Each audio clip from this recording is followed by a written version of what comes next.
Tenemos ahora con nosotros, dentro de la primera sección, que es Un Estado contra su pueblo, golpe de Estado, guerra civil y terror, a Mira Milošević de Juaristi, que es del Real Instituto Elcano y que acaba de publicar un libro sobre la Revolución Rusa, que, si estoy en lo cierto, va ya por la 4ª edición, ¿no? y acaba de salir.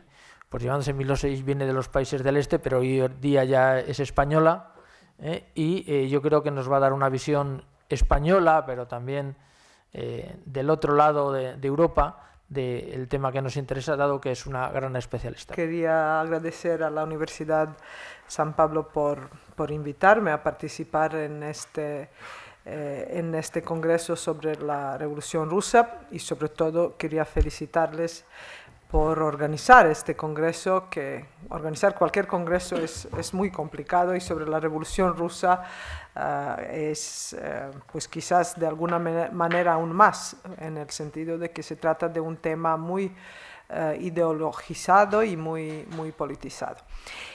A mí me han pedido hablar me han puesto el título de Un Estado contra su pueblo, golpe de Estado, guerra civil y terror. El profesor Courtois ha tocado mucho de estos temas ya, y ha puesto un listón muy alto en su conferencia inaugural, pero yo sí intentaré hablar de lo que he preparado, y sobre todo quería advertir que, pues bueno, estoy de acuerdo con los matices que ha hecho el profesor Courtois, si es golpe de Estado, si es revolución, si es rebelión, etcétera. Usaré términos y conceptos que solemos usar cuando hablamos de la Revolución de Octubre. Ante todo, yo sí que quiero destacar que hay que hablar de dos revoluciones, y lo que debemos estar de acuerdo y lo que se define como la Revolución Rusa son los hechos que se produjeron entre febrero y octubre de 1917, entre la abdicación del zar Nicolás II, el 1 de marzo de 1917, y el golpe de Estado de los bolcheviques en la noche de 24 y 25 de octubre. La Revolución Rusa ha surgido de la Gran Guerra y influyó decisivamente desde entonces en la historia mundial a lo largo del siglo XX. Fue consecuencia de varios factores: del fracaso de las reformas gubernamentales de la segunda mitad del siglo XIX, del frustrado intento de establecer un régimen constitucional entre 1905 y 1917, y de una tradición relativamente larga de los movimientos revolucionarios. Profesor Courtois contó la anécdota como Lenin desde Suiza decía que nosotros de la vieja generación no vamos a vivir la revolución que está por venir. Esto es cierto. Sin embargo, yo subrayaría que la Revolución Rusa, como todas las revoluciones, fue en cierta medida espontánea, sobre todo la de febrero, pero a diferencia de las anteriores, fue premeditada y predecida a lo largo del siglo XIX por décadas de debates en el seno del movimiento histórico populista ruso. Quiero decir, yo creo que la Revolución Rusa es la única que se debatió muchísimo. Durante la segunda mitad del siglo XIX, los populistas, los futuros revolucionarios, debatieron mucho si convenía realizar cualquier revolución, si existía necesidad de ello, si existía posibilidad de ello, y sobre todo si existía una conveniencia de ello, ¿no? Y en este sentido yo creo que la Revolución Rusa tiene este componente original si la comparamos con otras revoluciones. Yo centraré mi conferencia en tres partes. La primera parte, que procuraré reducir sobre todo muy brevemente explicaré el contexto de la Primera Guerra Mundial, sobre todo porque el profesor Courtois lo ha hecho muy bien. Simplemente subrayaré los elementos más importantes de este contexto que influyen en la revolución. Luego entraría en cómo ocurre el toma de poder de los bolcheviques y sobre todo creo que para no repetir lo que dijo el profesor Courtois, yo me centraré en el proceso de la consolidación del poder de los bolcheviques que sobre todo se sostiene y realiza a través de la creación de las nuevas instituciones, de la propaganda, de terror y obviamente de la guerra civil y comunismo de guerra. Estos son elementos que se producen después del golpe de Estado del octubre de 17 y su objetivo principal es la consolidación del poder bolchevique. Lo que llamamos Revolución de Octubre, hay muchísimo debate si fue revolución, si fue golpe de Estado. Yo creo que técnicamente se trata de un golpe de Estado toda vez que los bolcheviques derrocaron el gobierno provisional que había surgido después de la abdicación del zar y desde esta noche de 24 y 25 de octubre la toma del poder de los bolcheviques había desembocado en una guerra civil que duró entre 1918 y 1921 y de la que surgió el régimen, el sistema soviético con su recurso al terror permanente. Yo creo que al fin y al cabo no es, podemos discutir muchísimo si es rebelión, revolución, golpe de Estado, pero realmente lo que importa desde mi punto de vista no es solo este hecho histórico de la noche de 24 y 25 de octubre, sino mucho más importa qué ocurrió después y qué ocurrió durante los 70 años después, mientras se creía y construía el régimen soviético.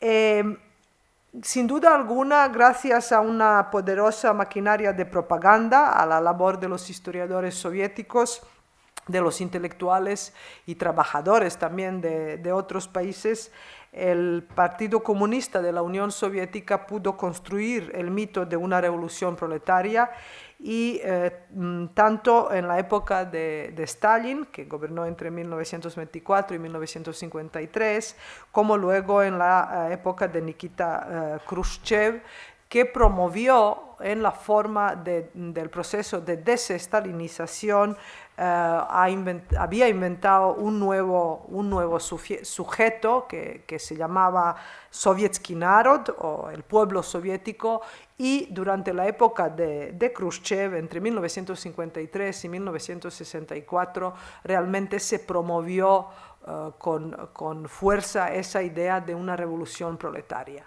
De esta manera los soviéticos querían acabar con este debate si fue golpe de Estado o fue una revolución en toda regla. Yo subrayaría también que el periodo entre 1914, entre el comienzo de la Primera Guerra Mundial, y 1921, el final de la Guerra Civil en Rusia, fue una etapa de ininterrumpidos conflictos armados de indiferente índole. Se trata de unos 7 años de un contexto de extrema violencia producido primero por la Gran Guerra, luego por la Revolución de Febrero y Octubre, de la Guerra Civil, del comunismo de la guerra y también de la Guerra Ruso-Polaca en 1920, cuando los soviéticos intentaron cumplir su plan de convertir la Revolución rusa en la Revolución primero europea y luego mundial, porque suelo decir que nunca un fracaso de tal envergadura fue un éxito tan grande. Cuando digo esto, los bolcheviques prácticamente fracasaron, ya se dieron cuenta que fracasaron en 1918 en el sentido de que la revolución mundial, la revolución el intento de contagiar a Europa con el virus revolucionario había fracasado. Y en este sentido, lo que sostenía Lenin y otros camaradas, que la revolución rusa sería solo el primer paso hacia esta grandiosa revolución mundial, pues se dieron cuenta que este plan había fracasado. Stalin lo subrayaría luego en 1924, cuando promueve el socialismo en solo un país. En 24 ya oficialmente se reconoce que no va a haber una revolución mundial como lo pretendían los bolcheviques. En medio de estas ruinas, de este contexto violento por diferentes guerras y revoluciones, la guerra civil, los bolcheviques, inspirados tanto por viejos odios sociales como por nuevas visiones revolucionarias del marxismo, asestaron el golpe de Estado al gobierno provisional y comenzaron a construir un nuevo sistema político, económico y social. El Estado bolchevique supuso la creación de nuevas instituciones y de una cultura proletaria, el uso sistemático del terror y la propaganda, la destrucción de la aristocracia, de la burguesía y de la Iglesia ortodoxa. Este fue el plan desde el principio, desde el momento cuando se decide derrocar el gobierno provisional. Para comprender el contexto histórico en el que se produjo el golpe de Estado y sobre todo el terror y propaganda, los instrumentos que los bolcheviques usaron para consolidar su poder, es necesario muy brevemente analizar este contexto violento, el contexto de la guerra, y porque durante ella abdica el zar Nicolás II y durante Primera Guerra Mundial creo que se abre fatalmente el camino hacia la revolución del octubre.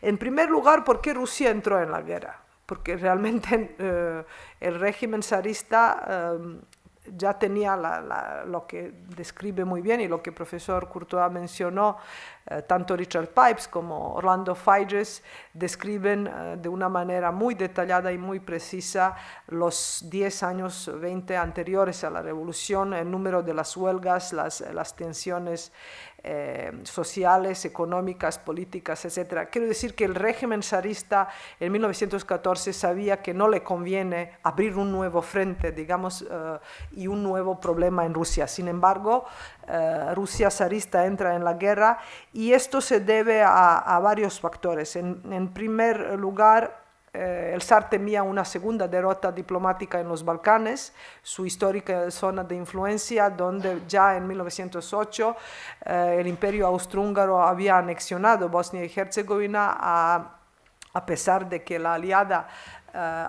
rusa, Serbia, estaba en contra de ello. En este sentido, ya en 1908, Rusia estaba perdiendo su papel de protectora de los cristianos ortodoxos de los Balcanes y no podía exponerse una vez más a una valoración de su debilidad, de una acusación de haber dejado a su aliada Serbia por segunda vez. Otra razón es que Rusia quería, como siempre, recuperar o fortalecer su estatus de gran potencia que había ido disminuyendo a la vez que el poder de Alemania después de la reunificación en 1871 iba en aumento. Y desde luego, la tercera razón, y quizás una de las más poderosas por qué Rusia entró en la Primera Guerra Mundial, era su compromiso estratégico con Gran Bretaña y Francia. Las consecuencias de la participación rusa en la Primera Guerra Mundial fueron catastróficas para el régimen zarista y para el pueblo ruso, y lo que obligó al zar Nicolás II a abdicar, sin entrar ahora profundamente en las razones, yo solo nombraría algunos de ellos. En primer lugar, se trata de una pésima gestión de la guerra, de las derrotas militares, de los rumores sobre la traición del zar, porque él estaba casado con una princesa alemana que también fue sobrina de la reina Victoria de Inglaterra, pero siempre se subrayó su origen alemán. Y también se hablaba mucho de la exagerada influencia de Rasputin en la familia real, que era un monje místico que había convencido a la zarina Alejandra que era único capaz de curar de hemofilia al zarevich Alexander. Aparte de estas razones, obviamente, está la crisis económica causada por la inflación y por la mala gestión de la distribución de los alimentos. Este contexto y esta combinación entre rumores, situación económica, una situación política muy tensa, obligaron al zar a abdicar, pero entre todas estas razones yo creo que hay que subrayar el elemento y una de las más potentes, que es la inflación. En 1914, cuando el régimen zarista se dio cuenta de que no tiene suficiente dinero para financiar la guerra, porque de quintas partes de la guerra financiaba el régimen ruso y solo una quinta parte recibía dinero de las potencias de los aliados para la guerra, el régimen empezó a imprimir las monedas en papel, lo que produjo una tremenda inflación, y que esta fue, digamos, una de las causas principales, la que puso de relieve la incapacidad del régimen zarista de llevar, por un lado, una guerra y por otro, de abastecer a su propia sociedad con alimentos y garantizar el funcionamiento mínimo de las infraestructuras básicas. En este contexto de guerra hay que destacar que Lenin, ya en otoño de 1914, ya un mes y medio después del comienzo de la guerra, él en su ensayo Tesis de guerra sostiene que la guerra puede ser un instrumento de la revolución, y que en este ensayo Lenin sostiene que Rusia debería renunciar al derecho de defenderse, que en su opinión la guerra mundial debería convertirse en guerra civil de los soldados proletarios contra sus propios gobiernos. Los proletarios rusos, tras derrocar el régimen zarista, empezarían una guerra revolucionaria para liberar las masas de Europa. De esto habló el profesor Courtois con más detalles, pero es importante subrayar esta idea de Lenin de usar la guerra, en este caso la guerra mundial, y como dijo el profesor Courtois, no hay revolución sin la guerra civil, ¿no? Pero tampoco parece ser que hay revolución, que hay que usar la guerra mundial como un instrumento de la revolución. Ahora, solo brevemente sobre la Revolución de Febrero, que he dicho que abrió fatalmente camino al golpe del Estado. La Revolución de Febrero tuvo 3 actos. El primero es la abdicación del zar Nicolás II. Es irónico que el último acto de un zar ruso de la dinastía Romanov, que estaba allí desde 1613, fue ilegal, y es ilegal en el sentido que el zar Nicolás abdicó en su propio nombre y en nombre de su hijo, de lo que no tenía derecho. Por lo tanto, digo, es irónico que una dinastía con tanta historia acabe con un acto ilegal. Segundo acto de la revolución fue la formación paralela, y esto es lo que creo que abrió y que dio alas y voluntad y ganas de acción y ver posibilidades de que una revolución bolchevique puede tener éxito, son los 2 elementos que ahora voy a definir. La primera, después de la abdicación del zar, cuando se crea el gobierno provisional, hay una creación paralela del Soviet de Petrogrado y de los diputados de obreros y soldados. De esta manera se crea no un gobierno provisional, pero sí un poder político en la sombra que empieza a chantajear el gobierno provisional, que empieza a controlar, que existe y está allí. Y incluso, tercer elemento y posiblemente el más importante, es la aprobación de la orden número 1 por el Soviet, que autorizó a los soldados a desobedecer las órdenes de sus oficiales. Esto es muy importante en el sentido, el profesor Courtois dijo que en San Petersburgo, en Petrogrado de entonces, había unos 150.000 soldados relativamente ociosos, digamos, armados, porque la gente que estaba en el frente pues tenía que estar en una guerra. Los soldados que han estado en San Petersburgo armados, no bien alimentados, contribuían mucho en este contexto de violencia y en el surgimiento del golpe de los bolcheviques.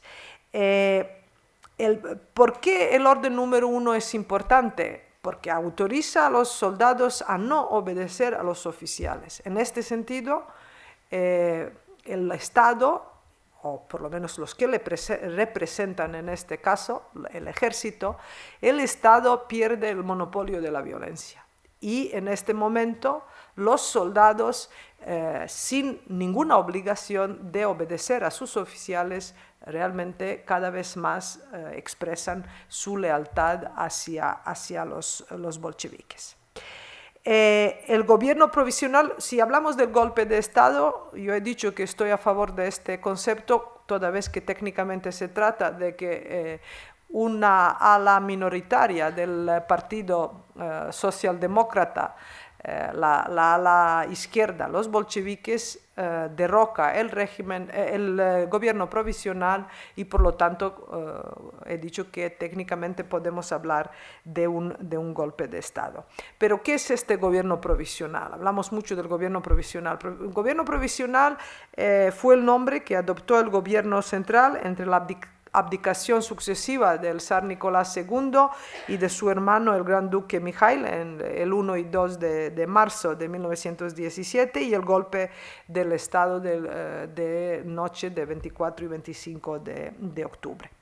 El gobierno provisional suele identificarse mucho con Alexander Kerensky, pero en realidad se trata de tres coaliciones gubernamentales muy complejas y entre varios partidos, entre socialrevolucionarios, los cadetes, octubristas, trudovniki y progresistas. Sus 8 meses de existencia no fueron suficientes para construir un régimen nuevo, ganar la guerra y resolver los problemas económicos y sociales acumulados durante décadas. Quiero decir que hubo una gran expectativa y hay un gran debate económico si realmente el gobierno provisional hubiera podido llevar Rusia hacia pues, una auténtica república y hacia un cierto liberalismo político. En teoría pudo, pero realmente en la práctica no, porque tenía que lidiar con todos los problemas que el régimen zarista no era capaz de solucionar, además con la guerra y además obviamente con una mucho más fuerte oposición de la izquierda, tanto de los socialrevolucionarios como de los socialdemócratas bolcheviques. Profesor Courtois habló mucho del golpe de Estado. Yo evitaré repetirlo simplemente para no aburriros, pero sí lo que creo que es importante y que resume tanto el programa de los bolcheviques como de alguna manera la personalidad de Lenin, ¿no? Lenin, que había permanecido en Suiza como otros políticos o candidatos a los políticos, estaba frustrado por no haber participado en la Revolución de Febrero, porque la Revolución de Febrero realmente es una revolución espontánea, sin organización de los partidos políticos. La empiezan las mujeres de la fábrica de textil protestando por el alto precio del pan, se le unen un montón de los trabajadores de metalurgia y es una revolución como la entendemos, espontánea, como he dicho, que la han empezado las mujeres y por una protesta, por una causa social, o bueno, por una causa como dice Orlando Figes en el comienzo, era el pan. Empezó todo con el pan. No solo Lenin, sino y otros políticos estaban frustrados con este hecho de que no fueron ellos que la encabezaron y que la organizaron, y por lo tanto se apresuró a volver a Rusia. Winston Churchill dijo que cruzó la frontera de Alemania en un vagón sellado como bacteria de una plaga. Y me hizo mucha gracia, siempre me pareció esta comparación de biología, ¿no? Con un personaje tan serio y tan revolucionario como Lenin, un poco acaso fuera de lugar, pero realmente creo que acierta en la descripción de lo que significó Lenin para el contexto del imperio zarista. Nada más volver de Suiza, Lenin publicó las tesis de abril y allí yo creo que hay dos frases, dos lemas que resumen el programa bolchevique y el programa para el golpe de Estado de 24 a 25 de octubre. Primera es pan para el pueblo, tierras para los campesinos y paz para todos los pueblos. Allí se refiere al pan del febrero, al gran debate y el tema no solucionado en Rusia, que es el problema de esclavitud realmente, que Alejandro II la abolió en 1861, pero la llamada cuestión campesina realmente no fue solucionada, aunque el ministro Pietro Stolpin lo intentó como ministro y primer ministro entre 1905 y 1911, pero fue asesinado en septiembre de 1911 en la ópera, en la presencia del zar. Más tarde Lenin dijo que si Stolpin hubiera sobrevivido no habría ocurrido la Revolución Rusa. Los bolcheviques no habrían tenido oportunidad de tomar el poder porque realmente Stolpin había empezado con una reforma agraria muy importante, pero que realmente no sabemos cómo esta habría acabado porque le asesinaron en 1911. Otro de los lemas de Lenin en su ensayo Tesis de abril es el famoso todo el poder para los soviets, que es la frase que incluso hoy en día algunos periodistas lo usan cuando describen las rencillas dentro de Podemos entre Íñigo Errejón y Pablo Iglesias o las propuestas del mismo Iglesias. Oímos esta frase con frecuencia, todo el poder para los soviets.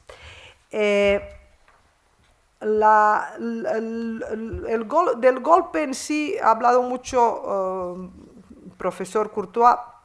Yo diría solo allí, subrayaría que realmente hay, cuando Lenin primero en septiembre dice menos palabras y más acción, y luego el 19 de octubre convoca el Comité Central del Partido Bolchevique en Instituto Smolensk y dice tenemos que hacer una revolución ya es el momento, ¿no?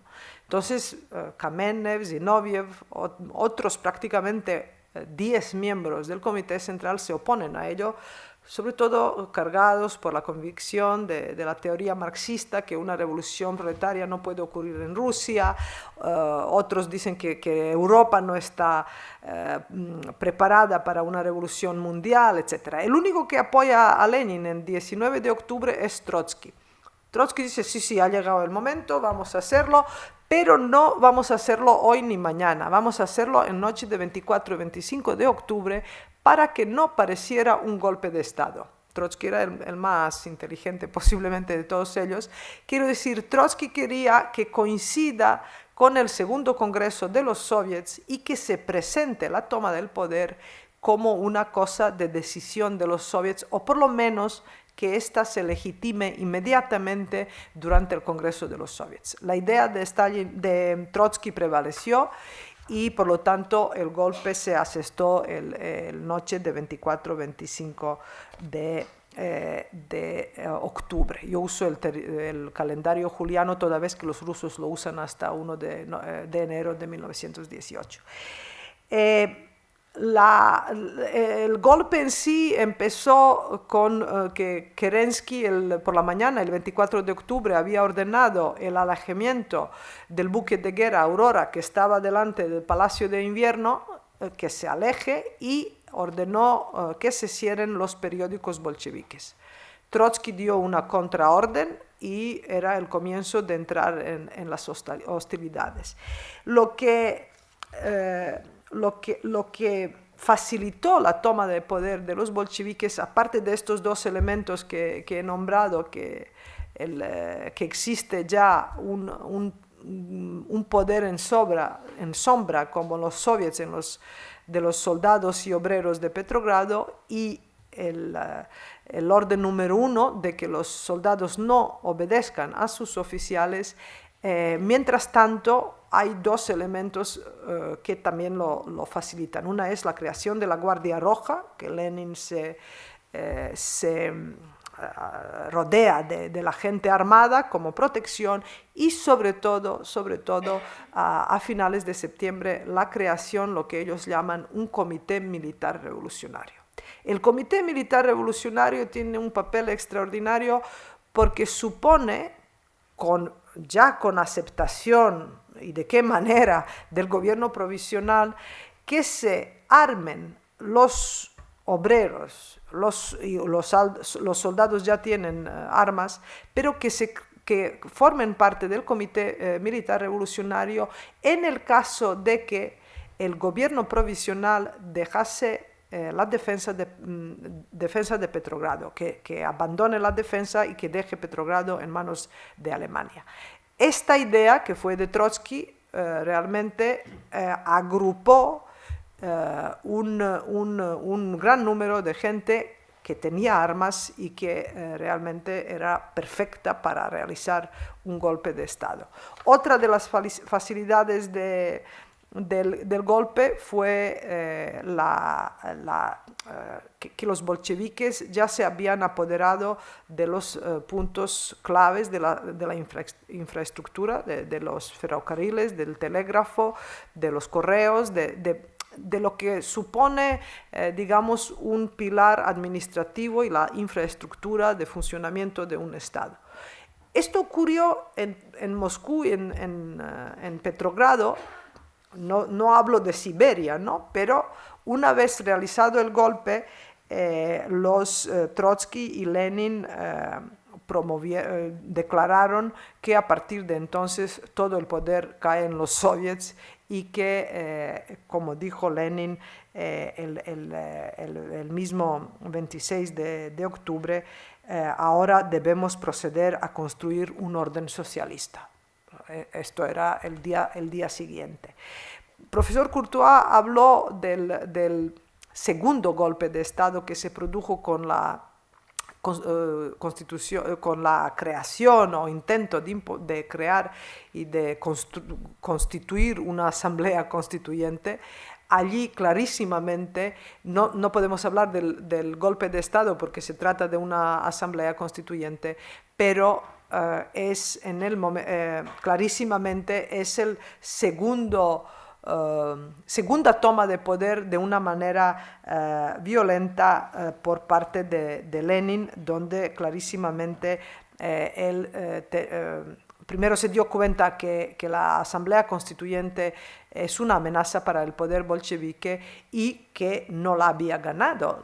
21 millones de votos y más de 350 escaños de 690 habían ganado los socialrevolucionarios. Por lo tanto, los bolcheviques tenían tenían 9 millones de votos y 107 escaños. Quiero decir que yo suelo decir que Lenin es posiblemente el mejor, si se puede hablar en estos términos de un personaje como él, mejor revolucionario del siglo XX. Él con Trotsky al lado, el tándem Trotsky-Lenin, se complementaba muy bien, pero sin duda alguna yo creo que Lenin tenía lo que sería un olfato del poder inmenso, y lo que sí que tenía sobre todo era una voluntad y una decisión de ajustar las cuentas con todos sus oponentes y, si hacía falta, eliminarles físicamente. Los primeros actos de lo que hace Lenin, primero lo que hace el 26 de octubre es declarar que se debe proceder a construir un orden socialista, y en este sentido firma 2 decretos. El primero es decreto sobre la paz, que suponía fin de la diplomacia secreta y salida de Rusia de la Gran Guerra, lo que Trotsky luego llamó paz democrática, incondicional, sin anexiones, sin indemnizaciones y con derecho de autodeterminación para todos los pueblos del imperio. Trotsky fue que luego, junto con general Hoffmann como representante de Alemania, negoció la paz y el acuerdo de paz con Alemania, después de que primero lo hizo Adolf Joff, pero luego a partir del 22 de diciembre de 1917 fue Trotsky con estos términos intentó negociar la paz con Alemania. No hay nada más que decir que Rusia en este acuerdo de paz pierde 34% de su territorio y 54% de su poder industrial. No voy a entrar en más detalles porque no tenemos tiempo, pero nombro esto porque esto refleja que realmente a Lenin en 1917, a finales de 17 y comienzo de 18, le importa mucho más a sostener y consolidar el poder de los soviets que defender a Rusia. Quiero decir, está dispuesto y acepta un acuerdo de paz absolutamente humillante para Rusia, para mantenerse en el poder. El golpe de Estado fue un éxito extraordinario, y ahora voy a hablar de la consolidación del poder bolchevique, de la creación de las nuevas instituciones, del uso del terror como instrumento político, de la guerra civil y de la guerra del comunismo, que son elementos que fortalecen y que consolidan el poder bolchevique entre 1918 y 1921. Sin duda alguna, el golpe de Estado fue un éxito extraordinario, realmente en las circunstancias en las que se desarrolló, pero obviamente no era el final del asalto al poder de los bolcheviques. El nuevo régimen se enfrentaba a todos los problemas del antiguo régimen, del régimen zarista y de los problemas a los que se enfrentó el gobierno provisional, y a otros nuevos. Entre estos nuevos yo destacaría uno especialmente, que es la anarquía creciente que los mismos bolcheviques habían fomentado en los meses previos y que les había posibilitado a efectuar el golpe de Estado, que lo habían fomentado tanto entre la sociedad y el uso de huelga como movilización política y popular, como realmente la adoptación de este orden número 1 que permitió la no obediencia de los soldados a los oficiales. Quiero decir, los bolcheviques crearon caos para poder luego tomar poder y empezar a gestionar el nuevo Estado soviético. De los antiguos problemas y de este nuevo, de la creciente anarquía, ellos también se enfrentaban a dos cuestiones inéditas, no solo para ellos, sino inéditas en toda historia hasta entonces, hasta el siglo XX. El primero era cómo extender y consolidar el poder de los soviets, y el segundo era cómo construir el primer Estado socialista en el mundo, lo que era el objetivo principal de ellos. Digo que estas dos cuestiones eran nuevas, insólitas, toda vez que bueno, por mucho que la Comuna de París fue un ejemplo para Lenin. De hecho, una de las obsesiones que él tenía era que su obra, que su revolución durase más de los 71 días de la Comuna de París. Su obra duró más de 70 años, con esto ha cumplido con creces. Y otro ejemplo que guiaba a los bolcheviques, obviamente, era la Revolución Francesa.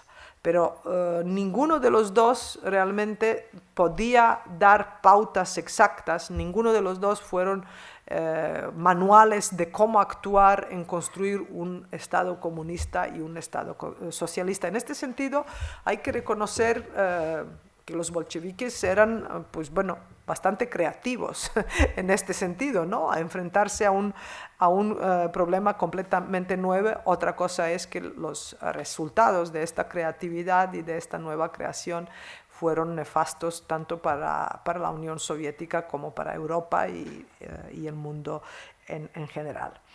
Para consolidar su poder, los bolcheviques crearon nuevas instituciones, usaron la propaganda y terror como instrumentos políticos y se enfrentaron en la guerra civil y el comunismo de guerra entre 1918 y 1921 a los que se resistían a su poder, principalmente los partidos de izquierda, los campesinos y los conservadores. Brevemente, las nuevas instituciones, primero cuando empezaron a crear nuevas instituciones, Trotsky dijo, nosotros no podemos ser ministros, porque esto es una palabra burguesa, nosotros vamos a ser comisarios. Entonces Lenin respondió, comisario, qué bien, huele a la revolución. Y a partir de allí desaparecieron todos los ministerios y en lugar de ellos se crearon pues, comisario de Asuntos Exteriores, que era Trotsky y era como ministro de Exteriores, comisario de Asuntos de Nacionalidades, este era Stalin, etc. De las nuevas instituciones destaca Sovnarkom, que era el Consejo de Comisarios del Pueblo, que era como un consejo de ministros, un gobierno, el Consejo de Defensa, la Gosplan, Comisión General Estatal de Planificación, la Vesenka, Consejo Supremo de Economía Nacional, la Vecheka, popularmente llamada Checa, que era el Servicio de Seguridad, y el Ejército y la Armada Roja. Son instituciones principales que realmente carecían de legalidad y legitimidad, pero que se usaron como instituciones que deberían legitimar y dar legitimidad y legalidad al nuevo gobierno de los bolcheviques.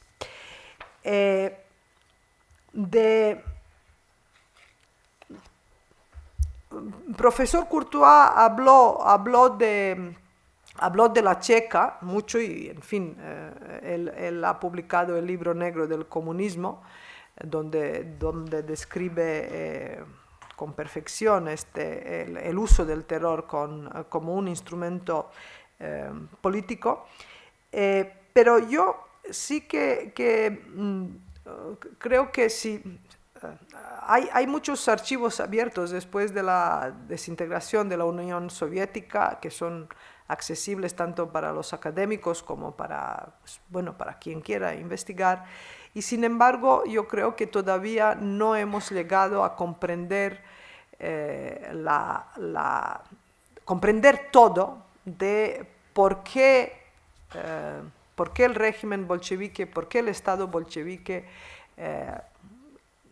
se desarrolló hacia el totalitarismo y por qué sobre todo incluso tenemos el Estado Italia, como dijo profesor Courtois, por primera vez un periodista italiano usó el concepto de totalitarismo y fue el régimen de Mussolini quien primero fue definido como un régimen totalitario.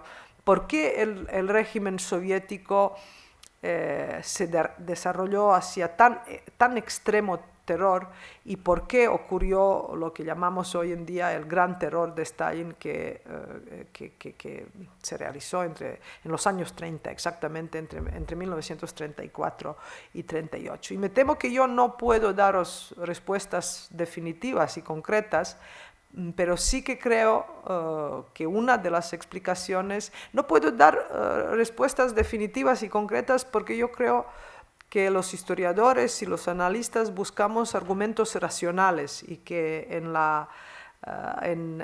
lo que ocurrió en los años 30 y en general todo el concepto del régimen totalitario y del régimen bolchevique tiene un fuerte elemento de irracionalidad. Pero sí lo que puedo decir, y esto creo, que la misma idea de la revolución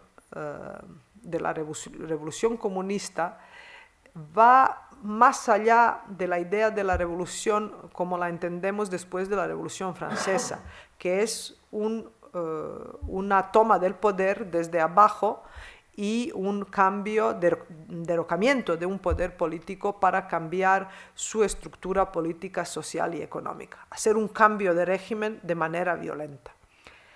La revolución comunista va un paso más allá de este concepto que entendemos desde la Revolución Francesa, y este paso más allá es la idea completamente utópica de construir un nuevo, aparte de un Estado socialista y comunista, de crear y construir un nuevo hombre que sea altruista, que sea solidario y sobre todo que sea un sujeto colectivista, miembro de un colectivo dispuesto completamente a sacrificar su identidad individual, su propiedad privada, sus necesidades particulares en nombre y en bien de una entidad mayor, de un colectivo que en este caso es la sociedad comunista y en este caso particular el Estado de la Unión Soviética. Por lo tanto,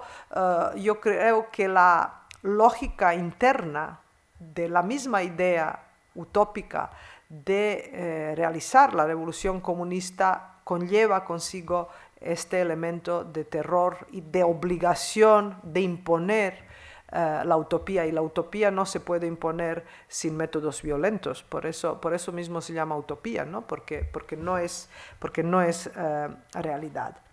En este proceso de realizar la utopía, la Checa, la famosa Checa, fue un instrumento muy, muy poderoso, y en este sentido, pues bueno, la Checa se crea con la resolución número 7, el 20 de diciembre de 1917, por el Sovnarkom, 6 semanas después del golpe de Estado, y su predecesora, la Ojrana, creada en 1866, había sido disuelta después de la Revolución de Octubre. Aquí lo que es importante fijarse es que Lenin y todos los revolucionarios antes de octubre hablan de que ellos van a crear un Estado comunista, de la igualdad, fraternidad, de que no en el que no va a existir propiedad privada, en la que no van a existir las instituciones opresoras del Estado, etcétera, etcétera. Pero luego Lenin y los camaradas se dan cuenta que es imposible consolidar y sostener un poder en un Estado sin los instrumentos estatales, sin la burocracia, la administración estatal y sobre todo sin las fuerzas de seguridad, quiero decir, sin ejército, sin la armada, sin la policía y sin la Checa, ¿no? Son elementos que les ayudan a sostener y consolidar el poder. Pero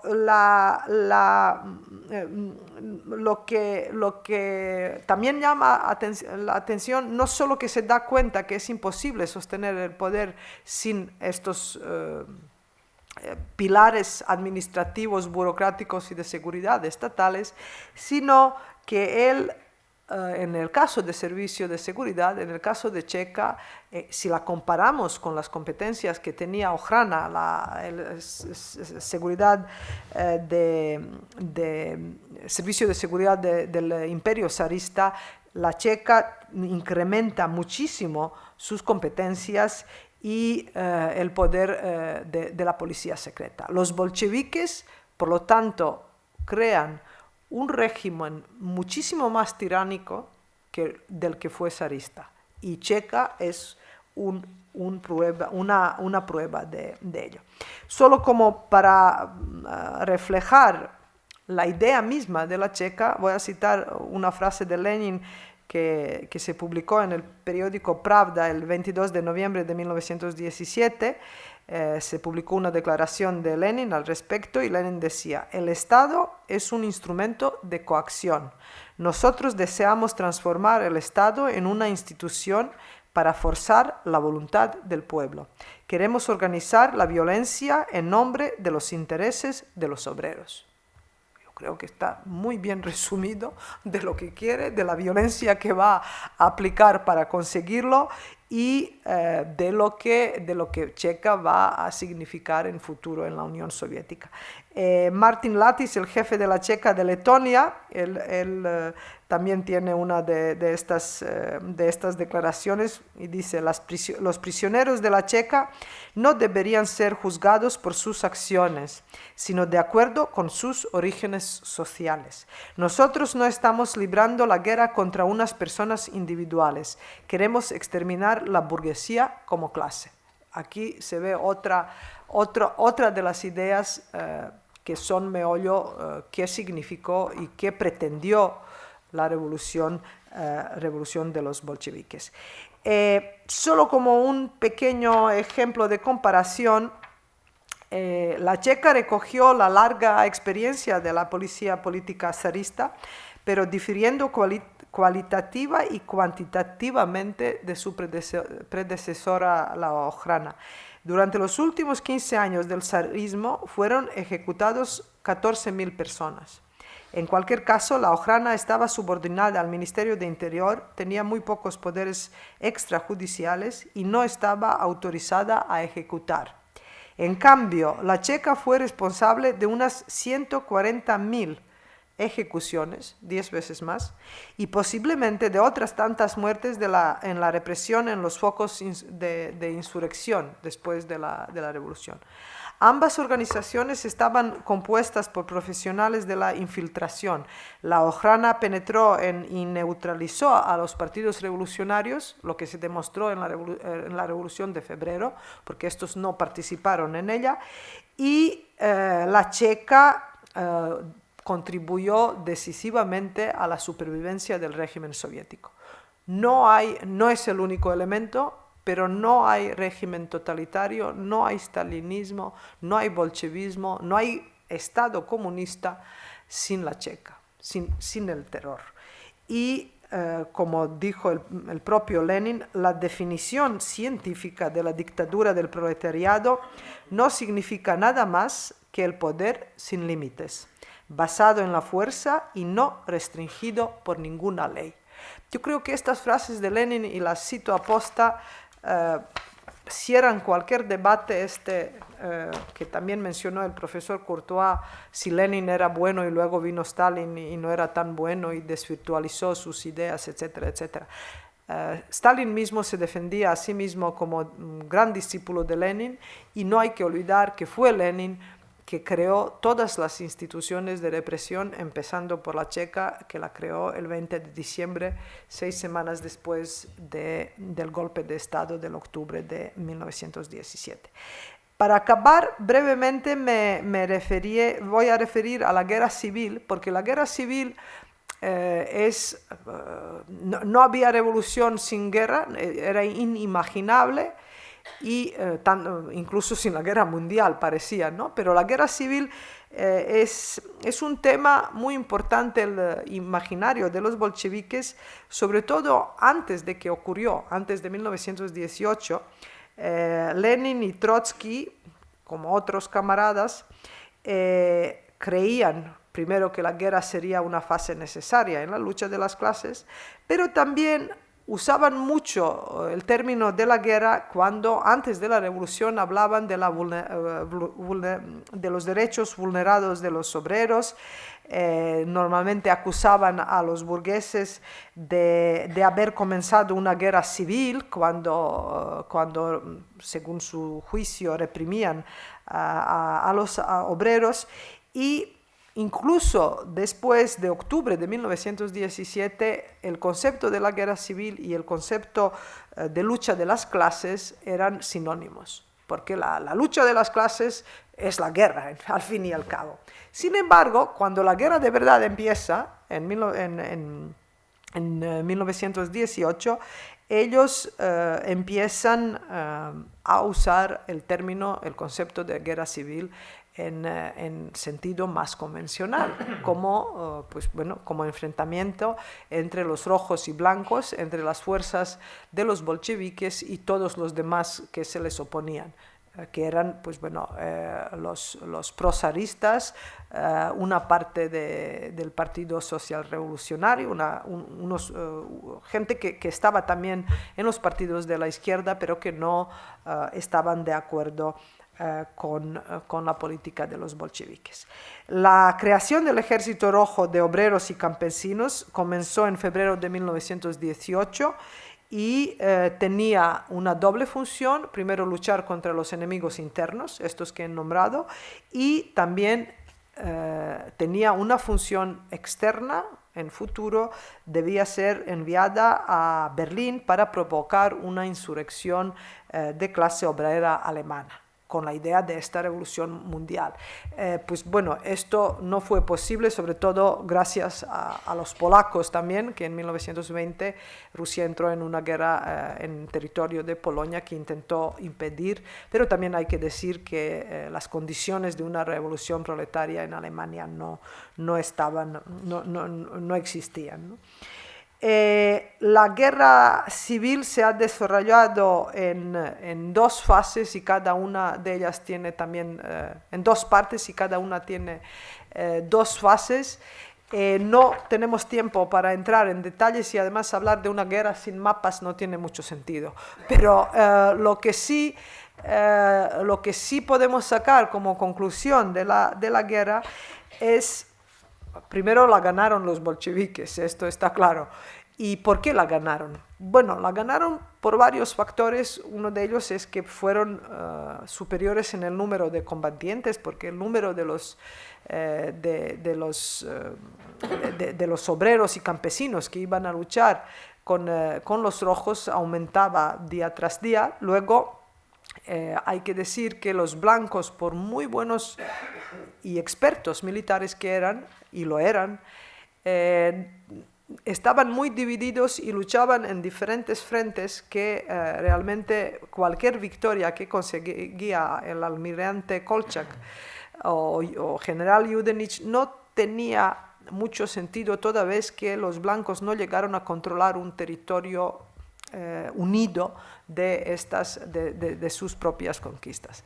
Otra de las razones es que los blancos, por muy capaces que fueron, también los campesinos en su imaginario popular les vinculaban a los terratenientes y tenían una actitud contra ellos de entrada, no les caían bien, no eran muy simpáticos, desde luego, y por lo tanto no eran bienvenidos, no gozaban de ninguna popularidad. La guerra civil también se llama la guerra del ferrocarril, porque se refiere a que la mayor parte de guerra se desarrolló en cercanías de las vías de ferrocarril, y esto se debe que los bolcheviques, ya antes del golpe de Estado de 24 o 5 de octubre, habían controlado el ferrocarril. Entonces, con el control del ferrocarril y con una fanática convicción en su causa, yo creo que no hablamos suficientemente de euforia, del dogmatismo y de la convicción, porque esta gente, las personas que tengan una convicción y una euforia tan fuerte pueden tener una idea de crear un régimen completamente utópico, ¿no? La dimensión utópica y la dimensión de fanática convicción creo que forman una muy importante parte de la victoria de los bolcheviques. Yo no voy estamos hablando toda la mañana y no voy a entrar en más detalles. Mencionaré solo dos cosas más. Una es que es imposible comprender el éxito de la guerra civil sin el comunismo de guerra. Comunismo de guerra es un concepto que describe y define las medidas adoptadas por el gobierno soviético durante la guerra civil, las requisas de la producción agrícolas, la prohibición de todo comercio privado y nacionalización de los establecimientos industriales, que era el primer paso de la futura colectivización, de la creación de los koljos y sovjos, de las granjas colectivas. Y el comunismo de guerra y la guerra civil son muy importantes y serán un elemento fundamental de la consolidación del poder bolchevique hasta la Segunda Guerra Mundial. Quiero decir, la Segunda Guerra Mundial, con la victoria de Stalin sobre la Alemania nazi, crea el nuevo mito, pero ambos mitos, tanto de la guerra civil como la guerra de comunismo y luego la Segunda Guerra Mundial, tienen un punto común, que es el mito de sacrificio, que es el mito de defensa del país, de supervivencia, y al fin y al cabo es un mito de unidad del pueblo ruso y pueblo soviético. Y otra cosa con la que quiero acabar esta conferencia, yo creo que yo he nacido en un país comunista, no tan feroz como fue la Unión Soviética, he nacido en la antigua Yugoslavia, suelo decir de broma, pero es verdad, que fue pionera de Tito. Quiero decir, he vivido comunismo de cerca, aunque repito, no tan feroz y tan duro como fue el régimen soviético, pero sí, y con esto acabo, lo que creo que si hay que quedarse con algo después de 100 años, y allí no voy a comportarme como la famosa esta anécdota de un político chino cuando le preguntaron y qué piensa en los años 70 del pasado siglo, en 1970 y pico, le preguntaron ¿y qué piensa usted de la Revolución Francesa? Y él dijo, es muy temprano para opinar.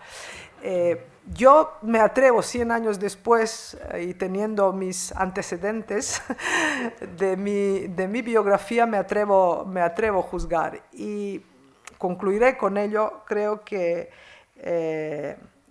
el Estado totalitario, si hablamos de la revolución de la Unión Soviética, pensamos en Lenin, pensamos en Stalin, hay quien discute quién era menos malo, lo que sea, pero hay que quedarse que el régimen totalitario, que luego plenamente fue desarrollado por Stalin, tuvo sus orígenes en los primeros años del Estado bolchevique creado por Lenin, fue sostenido por terror, fue un estado de monopolio del poder de un solo partido, de una